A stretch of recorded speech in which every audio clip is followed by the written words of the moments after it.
Hello guys, nandito na naman ako at syempre, good morning muna dyan at good evening dito. Okay guys, ito pag-usapan natin sapagkat talagang pag-usapan natin ang katrayduran nitong 8 senador pero tumutok lang tayo sa dalawa siyam na senador na siyang bumoto na sumasang-ayon pa sa China. Itong mga balugang ito, mga pro-China itong mga inayupak na to. Pero mag-focus lang tayo rito sa dalawang ito O kaya mag-focus tayo talaga dito kay Marco Beta. Ito guys hayagan hayagan talaga ang pambabastos, pambabalahura nitong senador na ito na miyembro ng Iglesia ni Cristo, pambabalahura sa ating mga kababayan, pambabalahura sa ating bansa, pambabalahura sa mga opisyal ng ating gobyerno. Bakit ko sinabing hayagang pambabalahura, pambabastos ang ginagawa nito? Sa bagay, pagmumukha na lang nito talagang hindi mo na pagkakatiwalaan Nagkataon lang na naging senador ito. Itong si Marco Beta, di ba?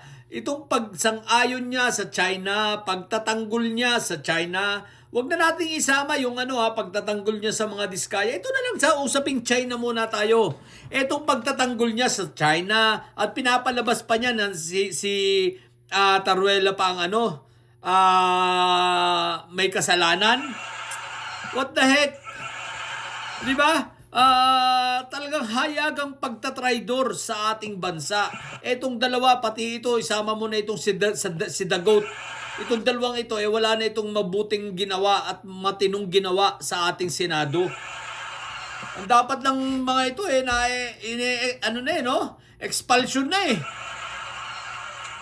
Sa totoo lang sa aming mga kongresista dyan, sa mga senador, hindi ba pwedeng amyendahan yun na yung batas natin sa treason? Kasi yung batas natin sa treason, effective lang ang treason kapag may gulo. Hindi ba pwedeng amyendahan na ito at gawing kasalanan din ang pagtatraidor sa bansa? Yung mga style makapili, yung modern makapili ngayon, dapat yan ay makasuhan ng treason. Kaya lang, paano mo nga kakasuhan ng treason kung ang treason ay epektibo lang tuwing may gera? Yung ating batas sa treason, parang 1937 pa yata yun. Pag hindi ako nagkakamali, correct me if I'm wrong pero basta matagal na yun. Panahon na para amyendahan. At sa aming mga mambabatas dyan, kami nananawagan, pakiamyendahan nyo na. At gawin ninyong inspirasyon itong si Marco Beta. Para makabuo kayo ng magandang batas para sa treason, wag na kayong lumayo. Gamitin yung inspirasyon at itong si Marco Beta at itong si Dagot. Siguradong makakabuo kayo ng magandang batas laban sa treason. Tingnan nyo lang ang pagmumukha nito. Araw-araw, tingnan nyo lang ang pagmumukha nito ni Marco Beta. Talagang sabi mo, dapat talaga, kung halimbawa, ikaw kongresista, kongresista, ako senador, pag tiningnan ko lang ang mukha nito ni Marco Beta tsaka nito ni Dagot, sasabihin ko, tama. Gumawa nga tayo, amyendahan na natin ang batas natin sa treason. At hindi lang basta amyenda ang gawin natin, palakasin natin ang palakasin natin ang penalty. Gawin natin na yung penalty nito hindi lang kulong dahil wala nga tayong bita, gawin natin kulong life without parole. Gawing napakabigat na kasalanan dahil ito ay pagtatraidor sa bansa. Isipin mo yung ginagawa nila, mas kinakampihan pa nila ang China. Maliwanag na pagtatraidor at ito pa proud pa sila. Isipin mo, tsaka sana may magsampa ng etik. Kasi itong mga aksyon nitong si Marco Beta, nitong mga nakaraan, sa totoo lang, ito ay conduct of unbecoming na Kumbaga dapat may magsampa rito ng ethics complaint Sa totoo lang sampahan dapat ito ng ethics complaint sila Marco Beta. Kagaya niya yung pagpunta niya pagpunta niya without coordination sa DFA o kung sa sino pa mang ahensya natin, ano siya, nirepresenta ba niya ang buong Pilipinas? At nakipag-ugnayan siya, nakipag-meeting siya dito sa anong tawag dito? Sa China, anong tawag nila rito? Ambassador ng China? Tama ba yun?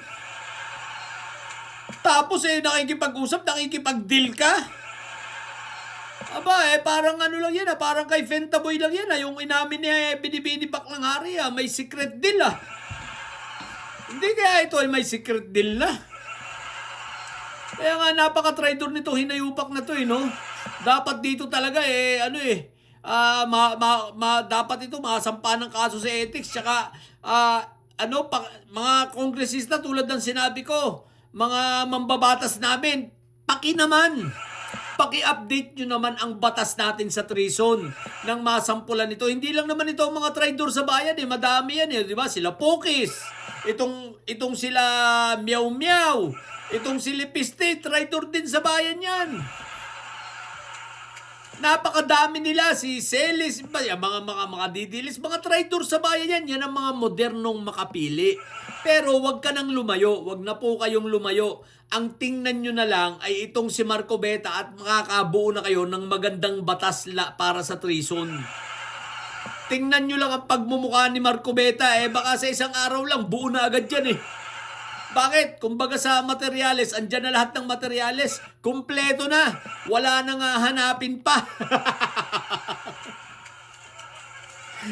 Kumbaga sa gagawa ng bahay, kumpleto na. Nandyan na. Hindi mo na kailangan pumunta pa sa hardware o bumili pa ng kung ano-ano. Lahat ng kakailanganin mo, nandyan na. Ganon din sa pag-amend ng batas ng treason, no? Tumingin ka lang sa mukha ni Marcobeta, ay naku po, Rudy. What the heck? Kumpleto na. May bonus pa. Pag tumingin ka pa dito kay Robin the Goat Padilla, madadagdagan pa, mas gaganda pa. Baka sabihin nyo, pwede bang wag hindi lang basta life at life without parole lang gawin natin. Gawin natin double life without parole na. Bakit? Sa sobrang motivasyon ninyo. Sa sobrang motivated kayo, pag nakita nyo talaga itong dalawang ito, si Marcobeta at si The Goat, talagang sasabihin niyo, nako, mabilis maipasa itong amendment ng treason law natin. Diba? Wag na kayong mag-isip, wag na kayong mag-brainstorm. Hindi nyo na kailangan mag-brainstorm, mga mambabatas, mga congressman, mga senador. Hindi nyo na kailangan mag-brainstorm para humanap pa kayo ng mga batas o materyales para sa gagawin ninyong pag-amyenda. No need! Tulad ng sinabi ko, tingnan lang ang mukha ni Marcobeta at ni Robin Padilla, suwabe, in punto. Meron na agad kayong batas na para i-amenda sa treason. Ganun kadali. Mukha pa lang yan treason, talagang makapili na What the heck, no? Kaya anyway, kudos sa 15 senador na talagang sumuporta sa pagtataguyod at pagtatanggol sa ating karagatan at sa ating mga dito kay Tariela, no, sa ating mga opisyal ng gobyerno, no, sa ating Coast Guards.